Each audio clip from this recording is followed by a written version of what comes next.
If someone were to say to you, I'm a reinforcement-based dog trainer, that actually could be a number of different things. And today I'm going to go over the main differences between reinforcement-based dog training.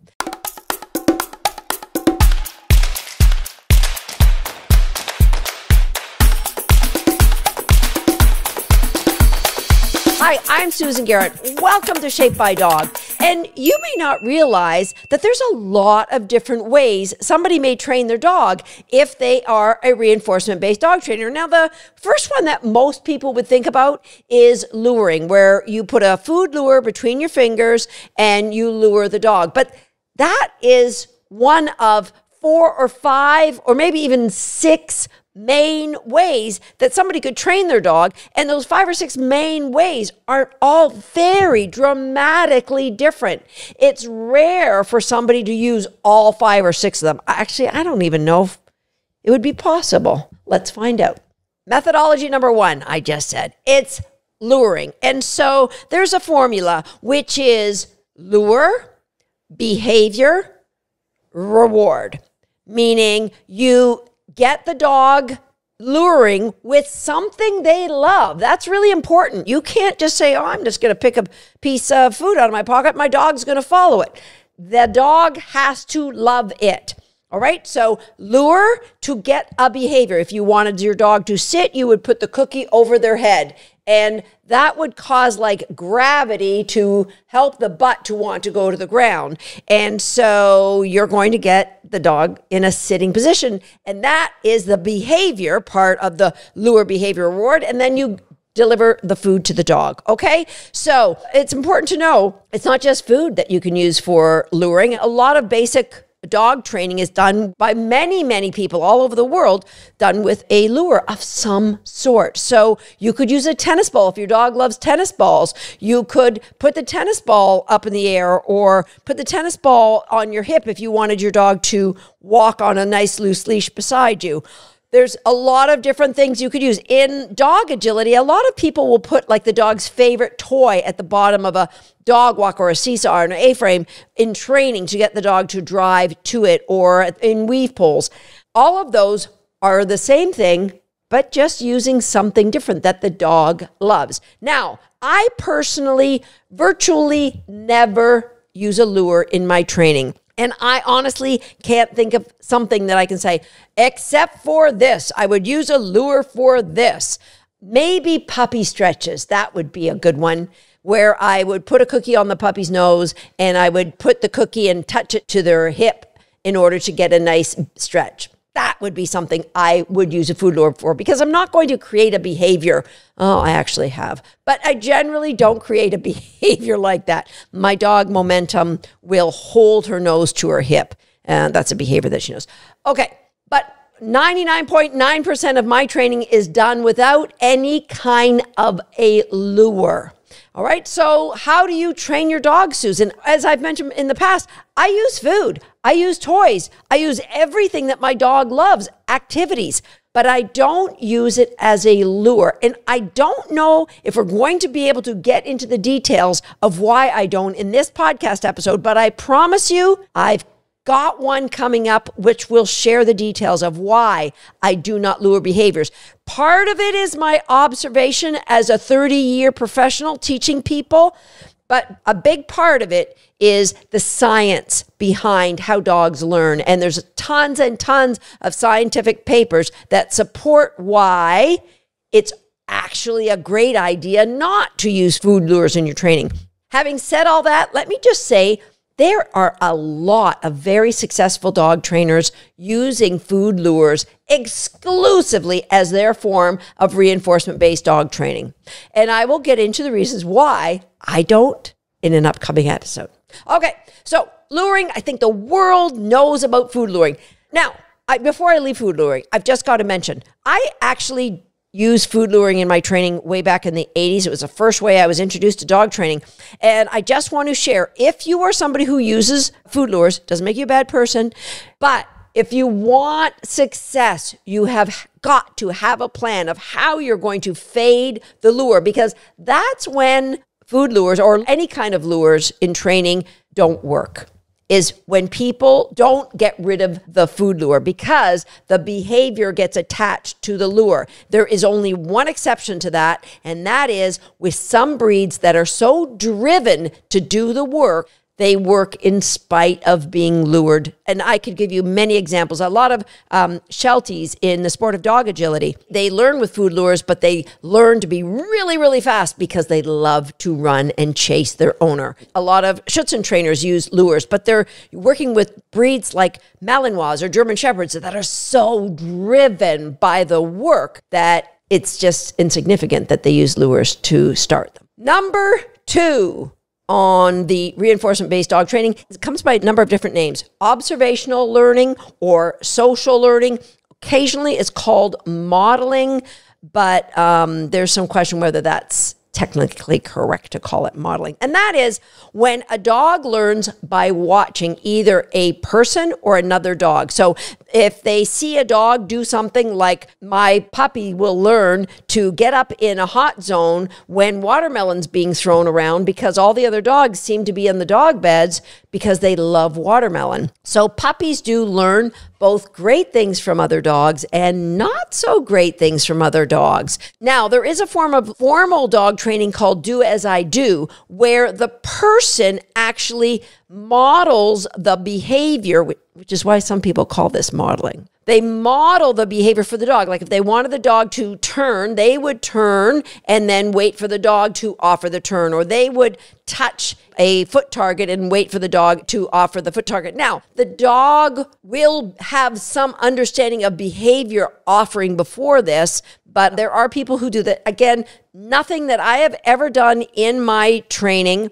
There is another form of training that's growing in popularity, and this one is interesting to me, although I would never use it as my main form of training. I would put it under observational or social learning, but I honestly really don't know if it belongs in a category all on its own. You may, if you watch social media, you may be familiar with 2 popular dogs, Stella the Kelpie and Bunny the Sheepadoodle. Now, it appears that these 2 dogs have learned to communicate with their owners through buttons. They have a board of buttons, all with different words on them, and the dogs actually appear to be making full sentences to communicate, which I think is pretty mind-blowing. And, you know, the premise is that dogs start to understand English, which if you've ever said, do you want to go for a walk to a dog, or what I call talking dirty to my dog when I use words that they understand, like swimming or seesaw is one that Momentum knows, or any agility cues, my dogs get super, super excited. You've probably seen the social media posts where people say things like cookies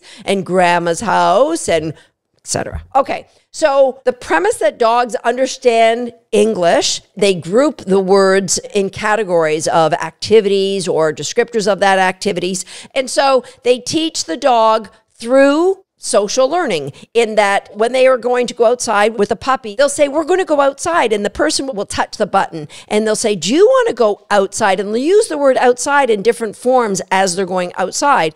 And eventually the puppy or the dog will offer to hit a button. Now, I have taught my dogs to hit a button to go outside, but I haven't taught it through social learning. I've shaped the behavior.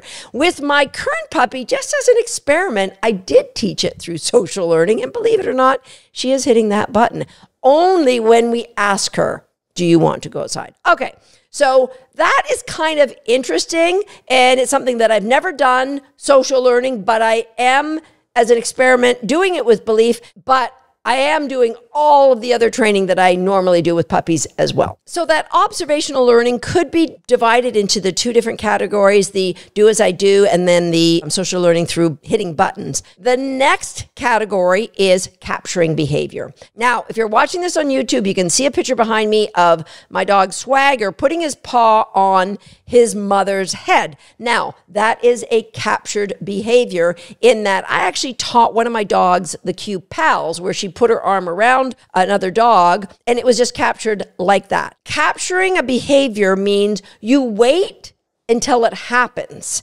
and then you just reinforce it. One of my favorite captured behaviors, and honestly, if I do want to shape my dog to put their arm around another dog, shaping is far faster than waiting for them to just magically offer it, capturing it. So capturing, one of the behaviors that I love to capture is when my dogs wake up first thing in the morning and they give that great big morning stretch. And I bet I am not alone to say to my dog, big stretch. And we all probably say it in that way, right?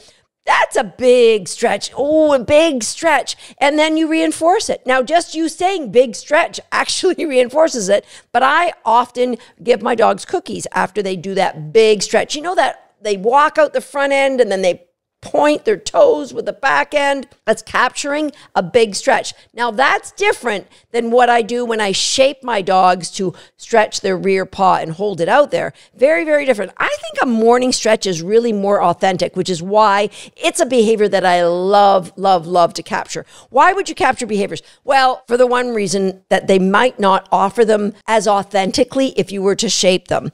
The other reason, it's easy if you know your dog is going to offer something. Like some dogs like to talk. Again, I spend too much time on social media, but have you heard those dogs that sound like they're saying mama? Yeah.